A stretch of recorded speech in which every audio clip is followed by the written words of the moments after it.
The last thing you want to hear when you need your auto insurance most is a robot with countless irrelevant menu options. Which is why with USAA Auto Insurance, you'll get great service that is easy and reliable, all at the touch of a button. Get a quote today. Restrictions apply. Switch to Verizon Business and get more from your internet without paying more for your internet. Get LTE Business Internet starting at $39 a month when paired with select business mobile plans. That's unlimited data, and with it, unlimited possibilities. Start saving today with Verizon Business, ranked #1 in small business internet customer satisfaction by J.D. Power. Starting price for 25 megabits per second LTE internet plan with smartphone plan savings, plus taxes, fees, and economic adjustment charge. Terms apply. For J.D. Power 2024 award information, visit jdpower.com/awards.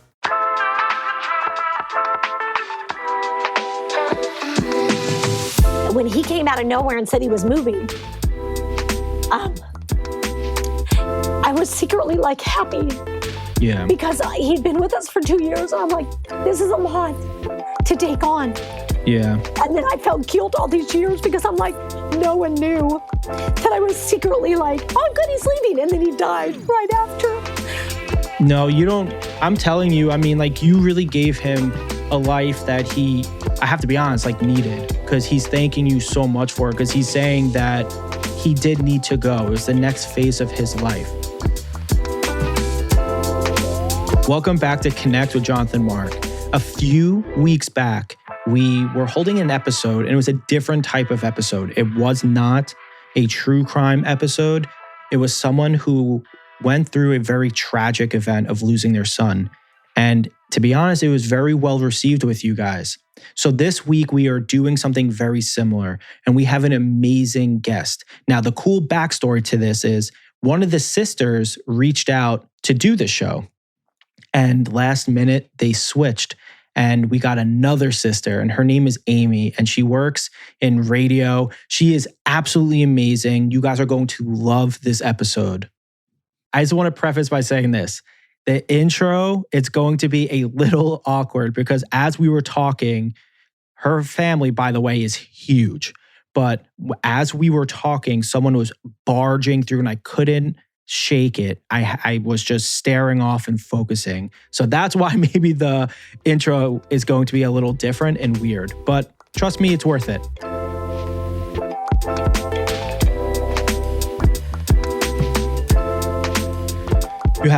You have someone here.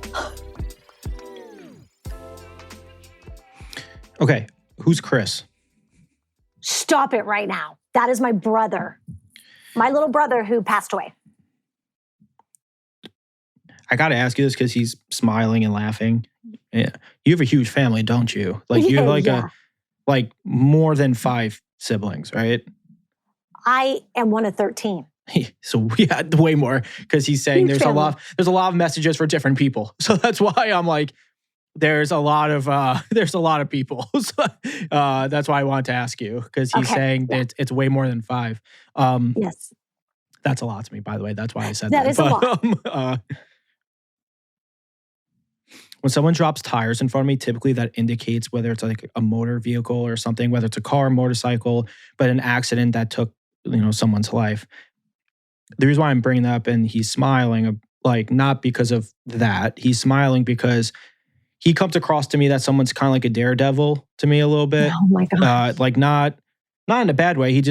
I could see he likes to have like a lot of fun. But the one thing I want to preface by saying this, and he's kind of not demanding that I say this, but really wants me to say this. He was a family person. Like he was a family person, and his heart is huge, and he's smiling, saying like no matter the decisions that he made leading up to things, like he keeps saying he hopes that you have. I mean, it could be literally one of your 13 siblings. I think it's your parents, honestly. Who's Gary? Oh my gosh, that's my dad. Okay. Who is no longer with us. He passed away during COVID. They're together. That's I knew it. Yeah, they're like side by side with each other. No way. Yeah. Cool. And who's the B name to them 3? My brother Brandon. Or my mom. You have like 3 or 4 names that start with the letter B, it appears to me, because he's talking about. Now I got to go through the names. Brenda, Brandon. Brian? Yeah, there seems like 3 to 4 names, or like. Oh my gosh! Yeah, so that's why I'm like, I'm like going down the valley, Melissa, Jason, Amy, Brian. Yeah. Yes. There's like a couple things because he wants to. Like I said, he has individual messages. It seems for like pretty much everyone because he keeps talking to me. I want to ask you about this. Okay. I do want to go to the death, like to answer some of your questions because I know you mentioned before. Yeah. So he keeps pointing at me and he keeps saying this. So it's going to make sense in a second. So just bear with me. Okay. So for a while, I wanted to do the military. And the military was like a huge thing for me. People know my story that for like lacrosse, for Army and Navy, and I was like kind of going through the motions. And because of like health things, I really couldn't do what I wanted to do within it. And he keeps saying that he was so close to living a dream of his, is what he keeps saying. And it seems like the dream of his was similar to mine, which was military. Like work, going in no one knows that. Like going no one knows that. Yeah, because he keeps like repeating to me and he's smiling and he keeps like saluting and he keeps saying like that's something that he desperately wanted. But he's also smiling, saying he bounced around before he made the ultimate decision, I think maybe to join the military, because he's saying he had different experiences with different siblings in different parts of the country, I guess. Because he's saying it started, I don't know where on the East Coast you guys are from, but it must have started on the East Coast, but literally taking it kind of maybe by you, but like West Coast area, I guess, but like going up and down the West Coast. I'm not saying he was like hitting every state, but he keeps saying to me that he had experiences with different people. And what ultimately brought him back from my perspective, because he keeps saluting, was a military dream, but also to get his life on track is what he's saying to me. Because he's saying that, and again, me and him are very similar, which is kind of scary, but. You remind me of him. Oh, really? Yeah. Because there was something with, so like I collect shoes. People don't like judge me on this, but I used to flip them all the time. I would buy and flip them like all the time. Like I would get a pair of shoes that were exclusives, but then I would flip them for like double, triple the price because that's what it's worth. He's saying he had a very similar mentality of flipping things. Like he would get something, sell it quick, flip it. Oh, and that's gosh. why I'm saying like he reminds a lot, like me and him are very similar, but he's also saying too, because he's pointing at you. I don't know if he lived with you at a certain point. Because he did. Because he keeps saying that, and he's laughing at this. You talk about your son that moved somewhere where, like near you, and he keeps saying that, he must have lived over there, but he's living through your son, is what he keeps saying, because he's talking about, I'm not saying he was a huge partier, but he definitely liked to have a good time from what I can see. Yes. So like he's saying that he's living through your son. And what he's also saying too is he's thanking you because he's saying you put him up, but someone else put him up on the West Coast too, because he's saying there's another sibling that put him up. So he lived with me the last 2 years before he died here in Southern Utah. Who lived in Vegas? My brother Brian. Because he keeps talking about hockey, the Vegas Knights. That's how. Yes. So like that's what he keeps doing. So that's why Brian was in the Air Force. Got it.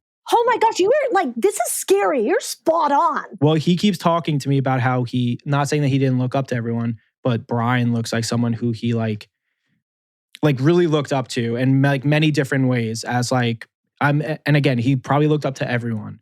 But he keeps highlighting Brian to me, and he keeps highlighting that he wanted not to be him, but he emulated a lot of his decisions, kind of what he did at the same time. And what he's also saying too, and he's smiling at, because again, he reminds like we're the kind of the same, which is kind of crazy. This is wild. Yeah, this is kind of freaking me out a little bit. But I used to paintball. Like paintball was something. Oh my gosh, are you kidding me? Yeah, like he keeps going like this and like hitting the trigger together. Yeah, he keeps going like this and like hitting like the trigger in front of me. And I'm like, this is weird. Yeah, this is kind of weird.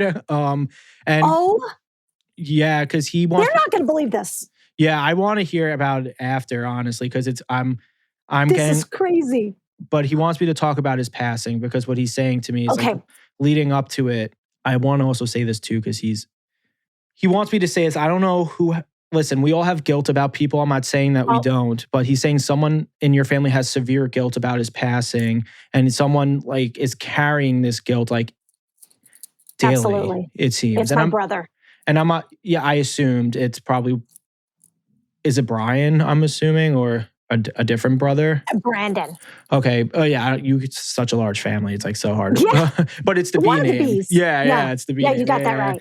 No, but really what he's saying is like someone is like carrying this guilt. Yeah. And this guilt is, it's kind of, was he going to, I mean, I can't tell if it's like a concert or something, but it's kind of like going like to an event. Yes, he was going to. So he borrowed my brother Brandon's brand new motorcycle. Got it. That night. Got it. And they were going to a motorcycle convention. Oh, I just see it was just like a pretty big event. Yeah, like a pretty big event. To my knowledge, he was inexperienced as a driver. But can I tell you something really quickly? Yeah. You stated that he went across. That's exactly what happened. When he left our house out of nowhere, he's like, I'm going in the military. Really? And this was like, oh yeah, out of nowhere. So he lived with us for 2 years after he graduated. And he came with us because none of the siblings are all, they fly on Air Force One and they're really prestigious. He never went that route. So he wasn't book smart, if you will. Anyway, so out of nowhere, he said, I see, you remind me of him. He's like, I've got to go. So he made his way back to Arkansas where my parents lived, basically said his goodbyes without saying it. And then he ended up in DC where you said. Oh, on the East Coast. Okay, yeah. Where it ended. Because what he's talking to me about is, because this is where like the whole death thing comes. Like the first thing is that Kris keeps basically saying to me that he knew what he was doing. Like, like he maybe he was inexperienced to some extent, but he seems like a little bit of experienced in some ways. I will tell you, like he knew what he was doing. Maybe not fully, but he definitely wasn't inexperienced so much. Okay. But what he's also saying too is, because he keeps falling down. The crash to me is a little weird. I'm not gonna lie, because he's saying to me that, aside from the bike being new and maybe inexperienced, he keeps saying like who was with him, who was around him, and like everything was like very weird is what he's saying. Like things were just very, very strange with it. And why he's bringing it up is because he keeps saying that sometimes like the police or whoever will just say it's a crash and it's done. But he's saying like sometimes there's more to it. Because what he's saying to me also is the people that he met, right? It's like people that you meet. And he keeps putting a big circle around his crash. And it's like, there's missing pieces is what he keeps saying. Yes, there's missing pieces. He keeps saying there's missing pieces to like the circle. And what he's saying is that he's ready to answer what you want answered is what he's essentially saying. So this is why we're here. Yeah, literally. Yeah. Oh my gosh, this is wild. Okay, we know that the police were involved. Yes. We know that there's nothing on the police report. The police were chasing it. But the police report says that he was going 53 miles per hour. Why would a police be chasing you going 53? Does that make sense? No, it does. I mean, I was trying to be kind of careful with what I was saying, but the police have some missing holes in their side when it comes to him, because what he's showing to me is he must have went with a group, or where he was going to this event was a group of like kind of what you're saying.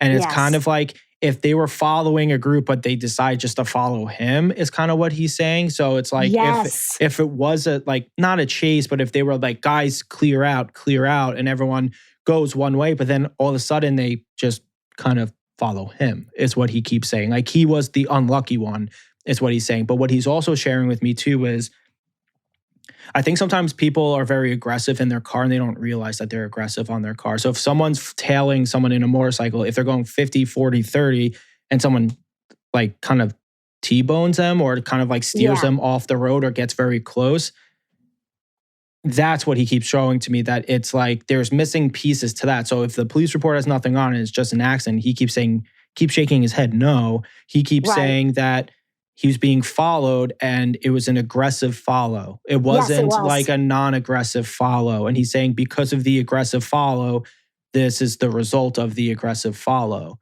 Bingo. It wasn't like, because I can tell a difference when I do readings and stuff. When it comes like a motorcycle or even a car accident, for a motorcycle specifically, if someone is going and they hit a patch of sand and they skid, like that's like a very, it's very different. And he keeps saying that he was followed and an aggressive behavior. This is the result of an aggressive behavior. And he's saying that he was really just participating in the event. He wasn't doing anything from my perspective, from what he's showing to me. I mean, again, he's just like me. Like, we're both like honest to a fault, kind of. Like, I would like exactly how he like was. I would just be like, yeah, like I did do that. Like I can't talk my way out of this one. Yes. And he's saying he wasn't doing like anything crazy that would make them.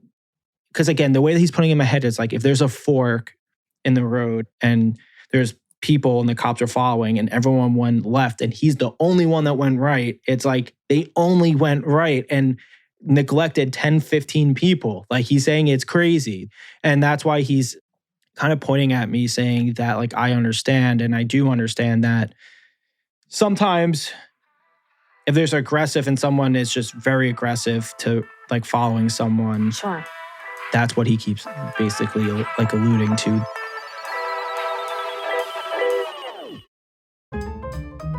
Whatever the occasion, effortless elegance is right this way. Because Hilton brings you new ways to stay courtesy of the Nomad London. And it doesn't stop at award-winning dining in a space draped in velvet and illuminated by vintage chandeliers. No, this day goes beyond with unparalleled personalized service and attentive hospitality. Oh, and did we mention the Nomad London can be booked using your Hilton Honors points at Hilton.com? Hilton, for the stay. It's summer. Time to enjoy long days, lazy nights, and great food. Because Uber Eats has deals all summer long. So, when hunger strikes, don't sweat it. Delicious deals are just a tap away on Uber Eats. Enjoy all your favorite grocery items delivered straight to you. Get ice cream, soda, and snacks from your favorite stores like Wegmans and CVS and make the most of every moment. Now that sounds like a good summer. Order now on Uber Eats. Terms apply. Product availability varies by region. See app for details. This episode is brought to you by Nespresso and Samra Origins by the Weekend Coffee Collection. Introducing Samra Origins. My collaboration with Nespresso is a connection to my roots, to my mother, Samra. Coffee that hits the right notes. It transports you. Crafted with unique notes and bold soaring flavors. Experience a taste that moves you. Nespresso and Samra Origins. Discover more at Nespresso.com.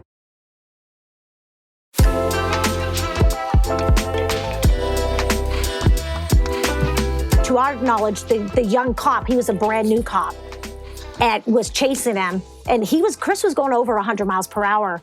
We don't know how fast the cop was going, but in the state of Maryland, it's a no chase. And so he was chasing him. So he didn't put any of that in the police report. Because I could definitely tell you this too. He was not going 50. Like, that's just like a pure fact. Oh, yeah.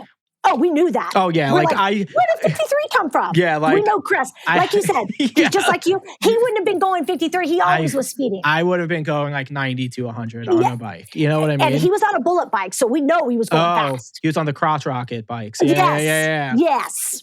Yeah, but I don't see him riding a Harley, if I'm being honest. That's what we laughed. 53, we're like, no way. No, because like even if he fell at 53, he would be very injured. I don't think he would be dead.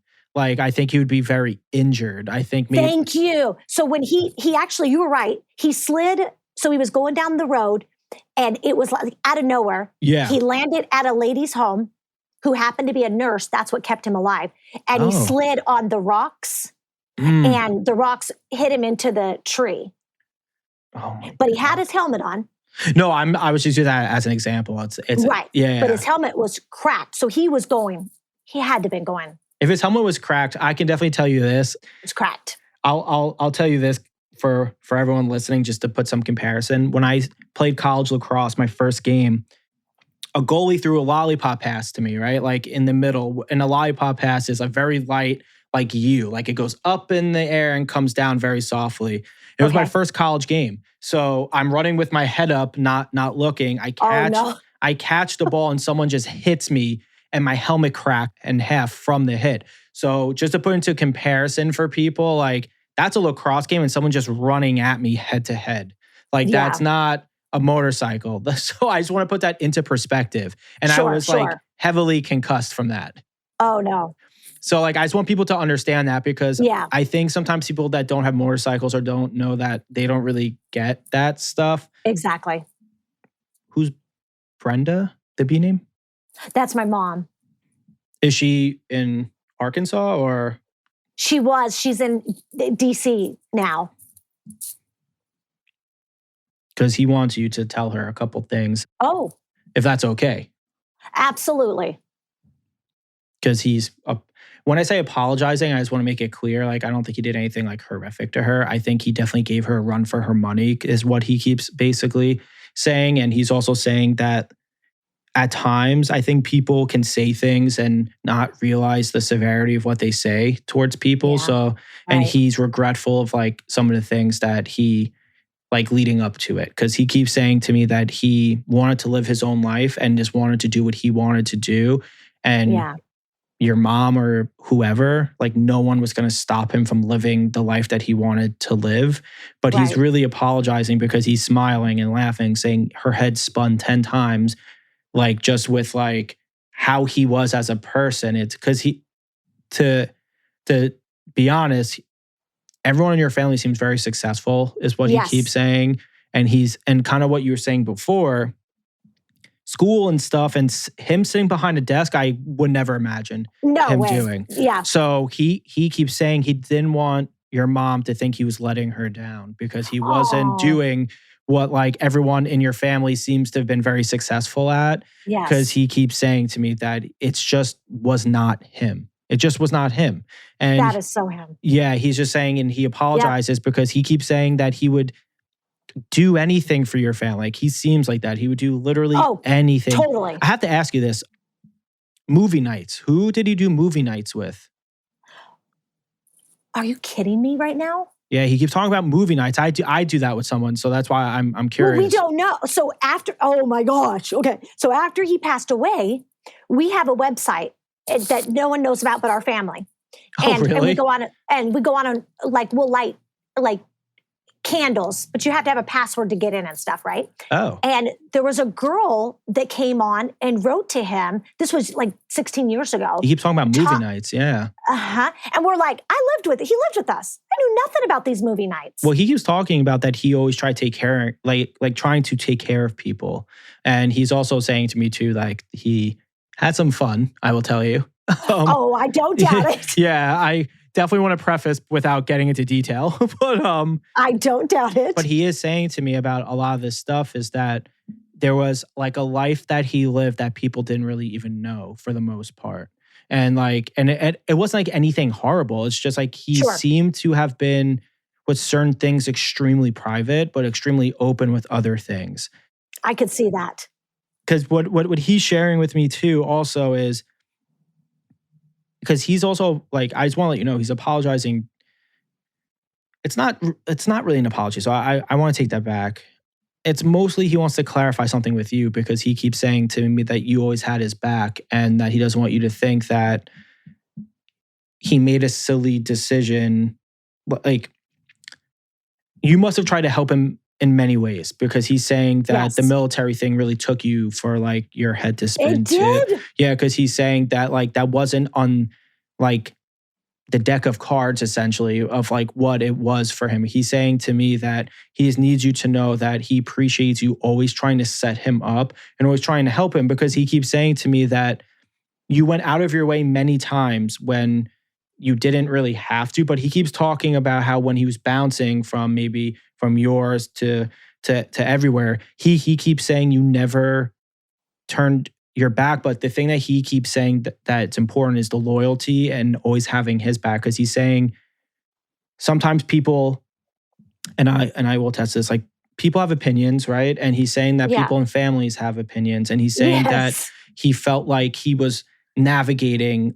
I don't know if he was the youngest, but he was number 10 out of 13. Yeah, he seems younger compared to everyone. But he's just saying to me that he feels from his perspective that, I don't know how to explain it to you, but not that he was letting people down, but he wasn't going down the traditional path of what everyone was doing. And that was his biggest hang up, is he felt, he would tell us, my husband and I all the time, like, I'm nothing. I'm nothing compared to what everyone else was. But you know what? My dad didn't care. My dad didn't care. My sister worked at Walmart, and he would brag about them working at Walmart. But when he said that he was going to go in the military, my dad was ecstatic. And he told everyone, but here's the thing that no one knows about me. When he came out of nowhere and said he was moving, I was secretly like happy. Yeah. Because he'd been with us for 2 years. And I'm like, this is a lot to take on. Yeah. And then I felt guilt all these years because I'm like, no one knew that I was secretly like, oh, good, he's leaving. And then he died right after. No, you don't. I'm telling you, I mean, like, you really gave him a life that he, I have to be honest, like, needed, because he's thanking you so much for it. Because he's saying that you and your husband must have been like the biggest support system for him for those 2 years, but also even after. And he's saying to me that it was he did need to go. It was the next phase of his life. It seemed like he needed to go. And he's saying this to you because he's rubbing your shoulders, and he keeps basically saying that it's okay to feel that way, because he's saying he was a lot at times.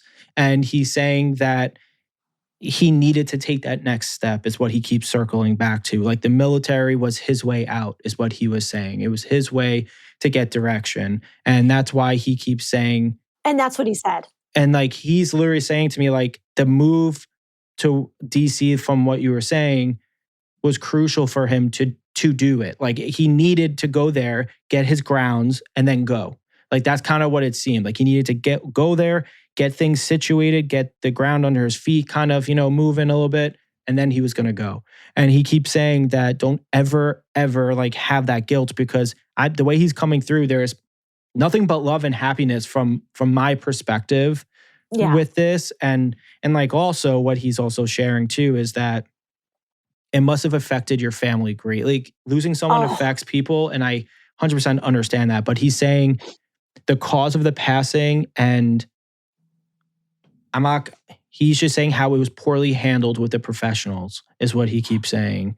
And like, everything was just very, I don't know how to explain it. He said everything moved at such a fast pace that you couldn't even look into things, because they just moved it at such a fast pace that it's like, and it would be your word against law enforcement's word. And that's like a very difficult task to even just to do. But he's saying, for sure. He's just saying that his heart is, when I say full, is because he's with your father, is what he keeps saying. And he's saying that your dad, kind of what you were saying before, like if someone worked at Walmart or Target. Yeah, he didn't care. Like, he didn't care. But what he's saying is that he always wanted to make you and your father like proud. Like, that was a huge thing. Like, that was a huge thing, because he's saying that it's like I don't know how to explain it other than like not judging him for what he wanted to do and where he was at in life. Oh, that's what he used to always say. He used to always say that. Yeah, he just keeps saying that to me. And he's saying that he needs you to know he's okay and he's whole right now, because he keeps saying to me that, like, for the people that think because his death was so tragic that he's not settled or okay, he's like, no. Like, he's 100% fine. He's just saying to me that it's nice for him to see kind of, I know it sounds silly, but a death that brings people very close together. Like, that's important to him. But he's also saying too how it, which I understand, it shattered people. I'm not saying that it didn't, but it shattered people. It took us a while to get back. I'm sure. I can't imagine. But he's also saying too that his birthday's coming up, it seems. His birthday in July is coming up. So he's saying... What the heck? It is. It's July. Yeah, he keeps saying just to celebrate for him. Because he's saying, he would always want... he likes to have fun. He's still having fun. So he's saying to have fun for him. He's saying we celebrate every year. Yeah, he's saying that... My family does. Yeah, he just wants to have fun. So... Oh my gosh. Yeah. Well, I just want to say thank you so much for coming on. This was amazing.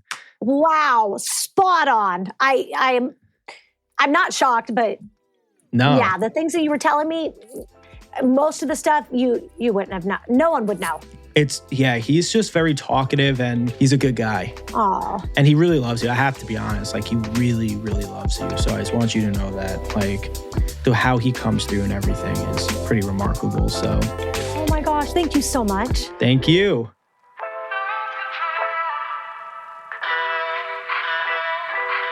Amy, thank you so much for coming on. It really means the world to me.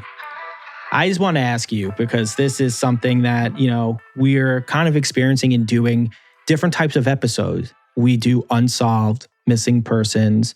We'll do updates on the cases that I'm working on and these types of readings that I do from my day-to-day business with this. So guys, please go to my Instagram at Jonathan Mark Medium, and in the comments, just let me know which one you guys like to hear the most, maybe in order, because that could really help us out. And please do not forget to rate and review the show. It really helps out. All right, guys, I'll see you next week.